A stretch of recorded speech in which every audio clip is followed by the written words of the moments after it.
Gedung itu berdiri di tengah kompleks lama, seperti kesalahan yang belum diperbaiki. Catnya mengelupas, namun tidak runtuh. Jendelanya tidak pecah, hanya kusam. Seolah ada yang rajin membersihkan, tapi tidak ingin tinggal. 4 lantai menjulang, masing-masing dengan jendela yang tersusun rapi. Dari kejauhan tampak biasa, namun semakin lama dipandangi, proporsinya terasa keliru, seperti bangunan yang dipaksa menyesuaikan diri dengan sesuatu yang tidak muat. Warga sekitar memiliki kebiasaan aneh. Mereka tidak pernah menatap gedung itu terlalu lama. Anak-anak ditarik masuk saat senja. Pedagang memutar arah ketika malam turun. Dan pada malam tertentu, semua tirai rumah di sekitar tertutup bersamaan. Seolah ada alarm tak terdengar yang memberi peringatan. Karena pada malam-malam itu, cahaya tambahan muncul. Bukan terang lampu biasa, melainkan cahaya yang terlihat sadar, memilih waktu dan siapa yang melihatnya. Fajar baru menyadari ada yang salah. Sejak mandor tidak mau berdiri terlalu dekat dengan gedung itu. Setiap kali Fajar melangkah maju, mandor akan otomatis mundur setengah langkah. Gerakan kecil yang tampak tak disengaja. Tapi berulang, tangannya selalu berada di belakang punggung, seolah menahan diri untuk tidak menunjuk bangunan itu secara langsung. Jangan masuk, ulangnya. Jangan sentuh apapun. Dan yang paling penting, jangan menghitung. Fajar ingin bertanya, kenapa? Tapi kata itu seperti tidak punya tempat di percakapan mereka. Mandor akhirnya menambahkan, lebih pelan. Kalau kamu sadar sedang menghitung, itu artinya sudah terlambat. Kalimat itu tidak diucapkan sebagai ancaman, melainkan sebagai pengalaman. Malam pertama terasa terlalu tenang. Tidak ada serangga, tidak ada anjing menggonggong. Bahkan angin terdengar seperti menahan diri. Fajar berdiri menghadap gedung sambil mencatat jam. Kebiasaan lamanya muncul. Mata otomatis menelusuri garis bangunan. Ia tidak berniat menghitung, namun otaknya melakukan itu sendiri. 1, 2, 3. Saat ia tersadar, dadanya langsung mengeras.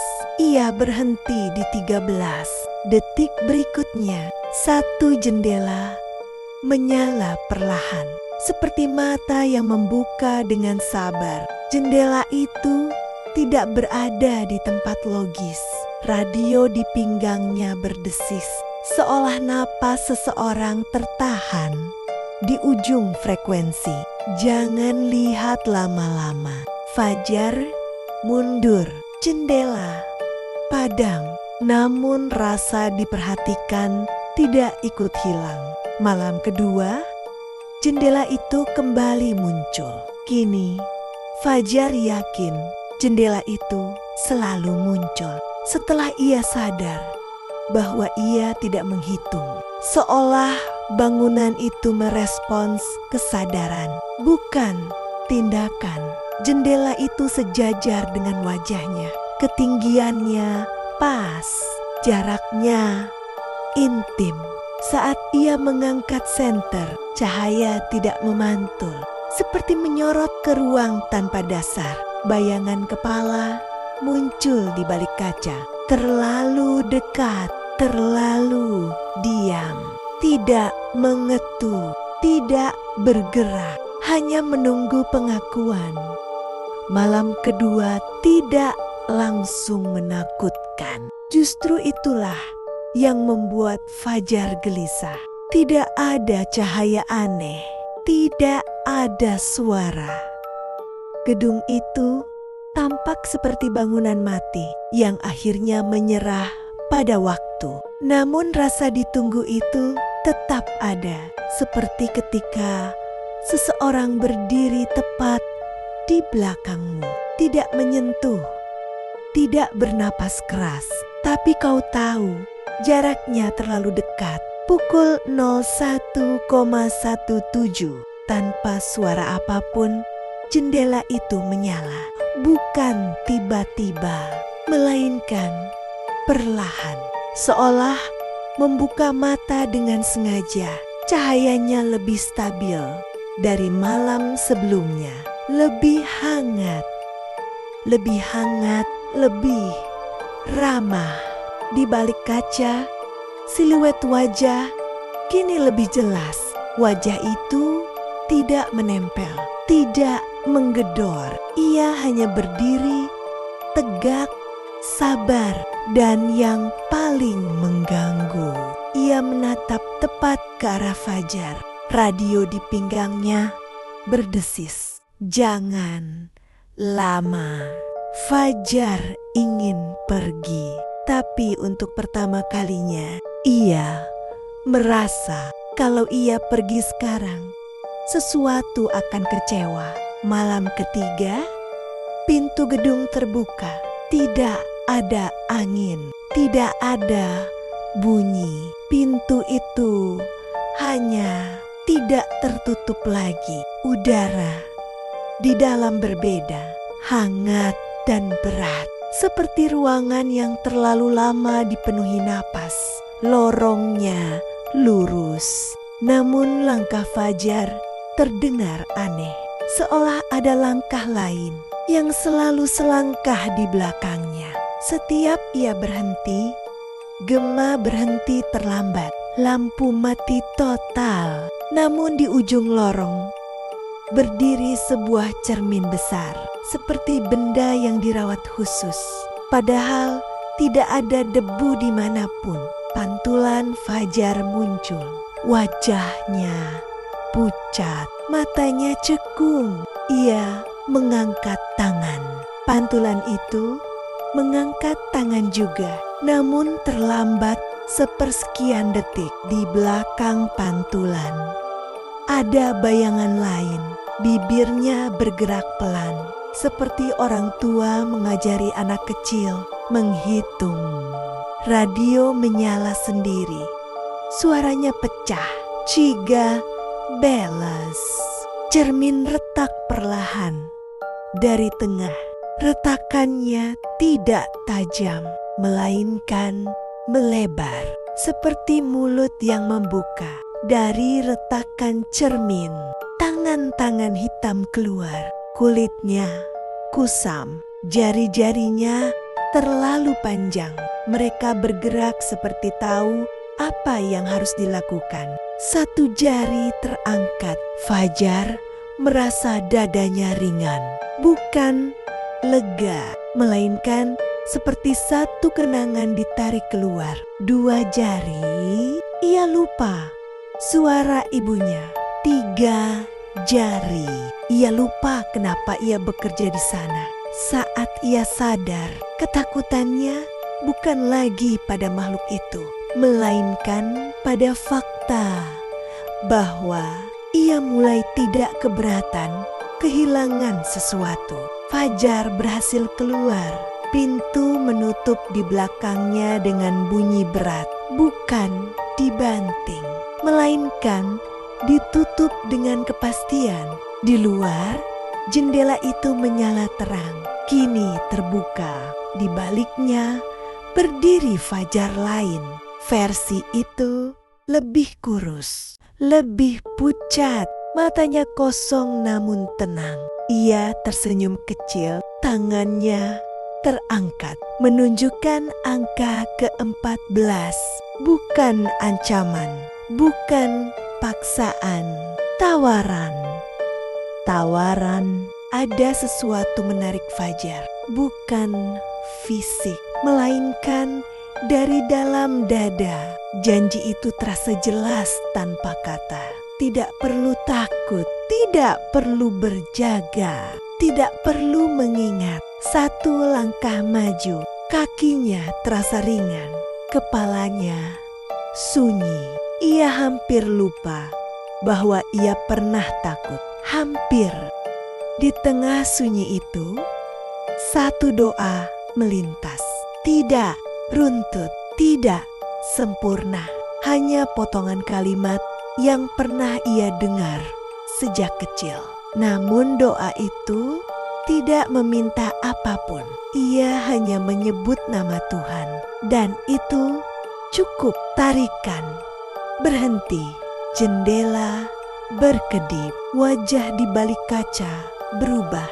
Bukan marah, melainkan kecewa. Mereka duduk di pos jaga saat fajar mulai merayap. Fajar tidak langsung bicara. Mandor juga tidak. Ada keheningan berat di antara mereka. Keheningan orang-orang yang sama-sama tahu bahwa ada sesuatu yang tidak boleh disebut terlalu jelas. Akhirnya Mandor membuka map tua. Kertasnya menguning. Bau asap lama masih melekat. Ini bukan pertama kalinya, katanya pelan. Ia menunjuk foto-foto lama. Gedung yang sama, jendela yang sama. Kebakaran itu terjadi 20 tahun lalu. Api menjalar dari lantai 2 ke atas. 13 jenazah ditemukan.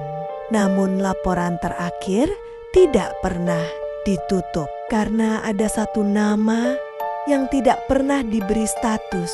Hilang. Bukan mati, bukan selamat. Gedung itu, ujar Mandor, tidak mau disebut kurang. Bukan karena dendam, bukan karena marah, melainkan karena ia belajar bahwa angka yang tidak lengkap terasa salah. Mandor bercerita tentang penjaga-penjaga sebelumnya. Ada yang mendengar suara menghitung dari balik tembok. Ada yang melihat pantulan dirinya tersenyum lebih dulu. Ada yang tiba-tiba tidak ingat kenapa ia ada di sana. Mereka semua selamat, namun ada satu kesamaan. Setelah malam itu, mereka kehilangan sesuatu. Bukan anggota tubuh, bukan ingatan besar, melainkan hal-hal kecil. Nama jalan menuju rumah, wajah guru SD, alasan kenapa takut gelap, seolah gedung itu sudah mencicipi, tapi belum cukup.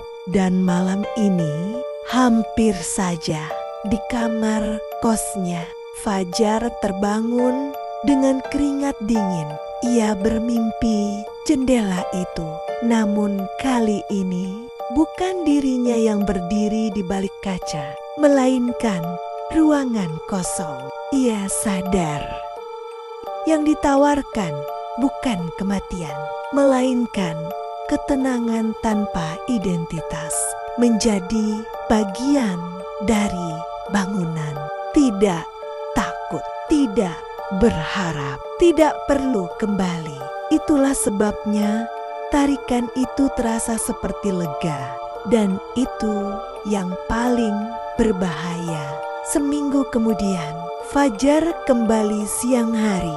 Gedung itu tampak biasa, kosong, mati. Namun saat ia berdiri cukup lama, ada sensasi aneh. Bukan ancaman, melainkan kesabaran. Seperti seseorang yang tahu waktu selalu berpihak padanya. Gedung itu tidak mengejar, tidak memanggil. Ia hanya menunggu ada yang ingin menghitung lagi. Mandor tidak langsung bicara setelah pengakuannya. Ia menatap gedung itu lama sekali, meski hari sudah terang, seolah sinar matahari pun tidak benar-benar menyentuh dindingnya. Penjaga yang hilang itu, katanya. Akhirnya suaranya lebih rendah. Namanya Arta. Fajar menoleh. Dia bukan orang sembarangan. Sudah kerja belasan tahun, hafal jam, hafal bunyi gedung. Dia orang yang percaya aturan, mandor menelan ludah. Malam kebakaran, Arta tidak panik. Dia justru kembali masuk. Api sudah menjilat lantai 2. Asap menebal, orang-orang berlarian keluar. Namun, Arta melihat sesuatu yang tidak dilihat orang lain. Di tengah kobaran api, muncul cahaya tambahan. Tenang, stabil, tidak bergoyang. Satu jendela lagi, bukan untuk melarikan diri, melainkan untuk menyempurnakan. Arta bilang, lanjut mandor. Kalau semua ini selesai, gedung itu tidak akan meminta lagi. Iya, salah. Gedung itu tidak pernah kenyang. Ia hanya belajar menunggu. Fajar tidak pernah tahu pasti apa yang ada di balik jendela ke-14. Namun malam-malam berikutnya, ia sering bermimpi. Dalam mimpinya, ia berada di dalam gedung, namun bukan sebagai manusia.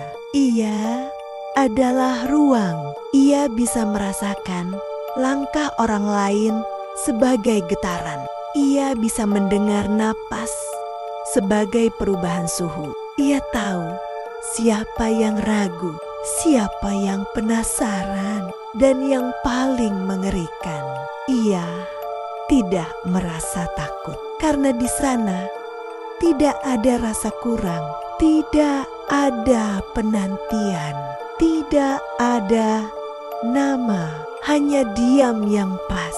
Fajar terbangun dengan perasaan jijik, bukan pada gedung itu, tapi pada dirinya sendiri. Karena sebagian kecil dari dirinya mengerti daya tariknya. Beberapa minggu kemudian, Fajar melewati kota lain. Gedung tua, kompleks berbeda, jendela lebih banyak. Namun dadanya tiba-tiba sesak. Bukan karena takut, melainkan karena rasa dikenal. Ia menunduk cepat, mempercepat langkah.